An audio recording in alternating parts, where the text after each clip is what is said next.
What is going on, YouTube? Welcome back to A Therapeutic Edge. Today, on the table in front of us is something new to the collection and something I am very happy about.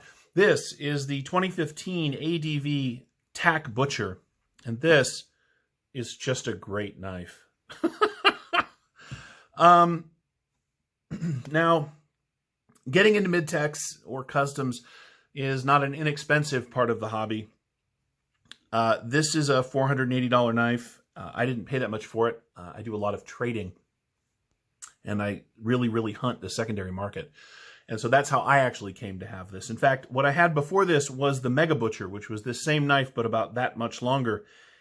And it just was, look, I love big knives, but I never carried it. So when I got the opportunity to trade it straight across for its smaller brother here, I took it. And I've been very happy with that trade ever since. My first ADV was this. This is the ADV Pathfinder. I got this middle of last year. This is a marvelous pocket knife. It motivated me to chase them, and so the next one was the Mega Butcher, which I no longer have.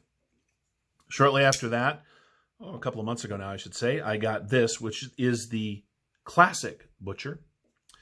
And if we move this out of the way, you can see that although these are both called Butcher, they have a very different overall aesthetic, and they are different sizes. The Classic is larger.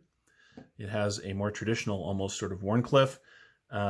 It's got the faux hamon brought on with a DLC. It's just got a different shape to it overall, whereas the Tac Butcher has a slightly taller and beefier blade. It's got this beautiful swedge all the way down. It has a thumb stud for a deployment, which is very nice.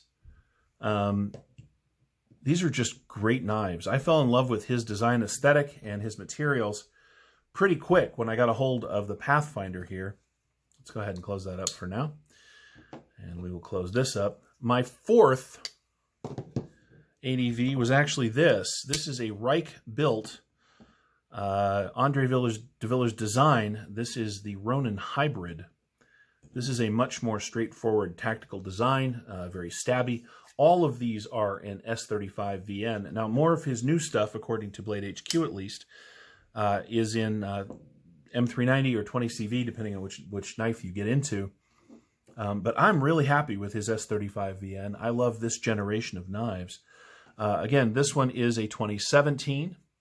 I love that he puts the date on them. This one is a 2016. And this is a 2015, and so they go in this order by date of manufacturer from newest to oldest, or oldest to newest. This is a 2018. So actually we'll do it this way for the sake of the camera.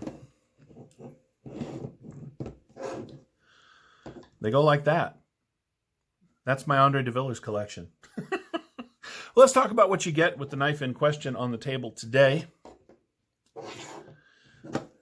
You get this beautiful Wharncliffe blade. You get 1, 2, 3.5, and a little bit inches of cutting surface on 3 3/4 inches of S35 VN. Let's take a look at how big this thing is. If we move this to millimeters, there we go. We'll go back here to the fattest part of the blade. The blade stock is just about 4.5 millimeters thick. It is very thick stock that they have ground down in beautiful ways. The handle itself is 13.6 millimeters, which is going to come to just a little over a 1/2 inch. I'm not sure if that's going to show up for you guys or not. There we go. You know, every once in a while you find a knife that just works in your hand. And this was that knife. I love the slab side titanium. I love his aesthetic. I love the sort of militaristic look, even though they aren't really fighting knives. I fell in love with the way this thing feels, and I started chasing it. This is everything that was, just a little more interesting. I just love this blade shape. I really do. So are these useful? Well, yeah, absolutely. I carry all of my knives. He's done a marvelous job of getting this down, not to a thin edge, but a reasonably thin working edge, considering how thick we started. It slices very well. It's marvelous for push cuts. It does have a tip on it, You know, look, if that's your thing, you can get into it this way. But it means you can also push this thing into material and then drag it through for cuts. It does do marvelous draw cuts because of that as well. Because it has the fuller, you can, well, not when I'm on camera apparently, you can flick this thing open that way. You can thumb stud it. And of course, you can use the flipper. I love multiple deployment on knives. It makes me very happy. I don't know what else to really say except the following. Don't if you're collecting knives, this is your kind of thing. If you're buying knives strictly for use purposes, this may not be your jam, and I recognize that. But this is a big piece of my collection and one that I'm very happy about. These are all about $480 new. This one is $390. They are very expensive. I haven't paid that much money for them. I get them used on the secondary market, where of course there's always a bit of devaluation when you move into the secondary. So I haven't paid that much for them, and I've done a lot of trading for these as well. I couldn't really afford these new, but because they are important to me, I tend to collect other less expensive knives and then trade them off in groups so that I have the money to get the knives that I really want to add to my collection, and that would be these. This one's kind of special. I got this from a member of BACA, and it is Reich built, and it is very, very cool. It's a little out of his norm, although he does make custom Ronins that look very similar to this. Again, this one's built by Reich Knife. This, I think, has probably the most aggressive, snappy opening of any knife I own. It just pops. I love this thing.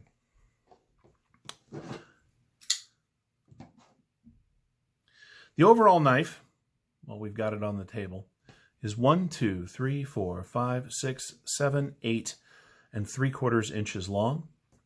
The usable grip area is 1, 2, 3 and 3/4 inches, which is right at my, little over 3 3/4, which is right at my grip. And that's one of the reasons I love these so much. It's like they were built for me. That's important when you're spending this kind of money on a knife or trading to get a knife like this. They have to feel very good in hand. And these, for some reason, just suit my hand really well. In fact, the only other knife that I have that fits me as well as these, and I have a lot of knives, is probably this, the XM18. Completely different style of knife, similar price. This fits me like it was built for me. And that's one of the reasons that I love this and the ZT0562 so much. They just fit me like they were designed for my hand. So while these are mid-techs, they're not full customs. Well, these are mid-techs and not full customs. It's like I had a custom knife built for me. And that matters. I mean, look, if you're not ever going to get into this kind of collecting, if these knives are stupid to you because they're so expensive, which is totally understandable, that's fine. But the basic premise remains the same, regardless of whether you're buying a knife just because it's something that you need to cut materials with all day at work, or because you're collecting. Finding a knife that fits your hand in a way that feels natural, feels comfortable, is a big part of that. The fact that I happen to find a mid-tech designer who also makes very, very expensive customs, but I found a mid-tech from a designer whose aesthetic, and apparently I'm guessing his hand size, is very similar to mine, is really meaningful. That means that these are comfortable no matter what I do. The other thing about these that I really enjoy is they are all reasonably, this one considerably less so, actually. We'll put that aside. These, the Butchers are very deep carry. I like that. And they are thin, which means that when they are in the pocket, even though they are very wide through, let's take a look at what we're talking about here. I'll go this way. You know, we are talking about almost 2 full inches right here. Because I am a big guy and I have large pockets, these things slip in and out of the pocket very, very comfortably. They just do. You know, I don't recommend these to my friends, for instance. I am much more likely to recommend this. You know, if I'm going to recommend an expensive knife, it's likely to be something like this.